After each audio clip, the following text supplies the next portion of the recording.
Hello, আসসালামু আলাইকুম। আজকে আমি শেয়ার করব তোমাদের সাথে আমার রিজিকে আজকে কি ছিল, আমি আজকে কি দিয়ে দুপুরে লাঞ্চ করলাম।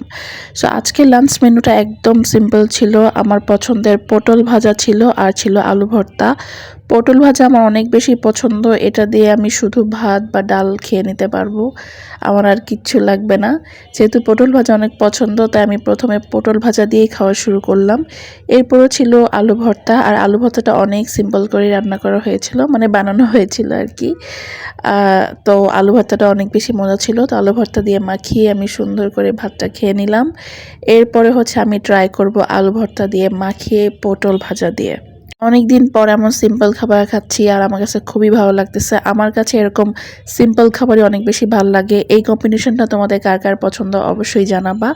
এরপরে আমি নিয়েছি ডাল আর একটা পটল নিয়েছিলাম সাথে, আর ছিল গরুর মাংস। এটা কিন্তু অন্য স্টাইলে রান্না করা গরুর মাংস। এটা হচ্ছে শুধুমাত্র আদা রসুন বাটা, কিছু গরম মশলা আর তেলের উপরে রান্না করা হয়। এটা আমাদের ঢাকাইয়াদের অনেক পছন্দের একটা মাংস বলতে পারো। আর এটা ছিল আমার ফেভারিট হাড়। এই হাড়টা না আমার কাছে অনেক বেশি ভালো লাগে। যাই হোক, আমি এখন ডাল দিয়ে ভালো করে ভাতটা মাখিয়ে নিচ্ছি। আর এটার মধ্যে কিন্তু ওই যে মাংসের যে তেল সেটাও ছিল। আর এখন হচ্ছে আমি মাংস দিয়ে ডাল দিয়ে ভাত খাবো। এই মাংসটা হচ্ছে আমাদের ঢাকাইয়াদের অনেক পছন্দের একটা খাবার। এটা বলতে পারো ঐতিহ্যবাহী একটা খাবার। এটা রান্না হবেই কুরবানির মাংস দিয়ে, আর এটা কুরবানির মাংস দিয়েই বেশি মজা করে খাওয়া হয়। তো আমি সুন্দর মতো আমার খাওয়া শেষ করলাম এবং লাস্টের দিকে খাবো হচ্ছে আমি হাড়। গরুর মাংসের হাড় কিন্তু আমার খেতে অনেক বেশি ভালো লাগে। সো আজকের মতো এতটুকুই ছিল। আল্লাহ হাফেজ।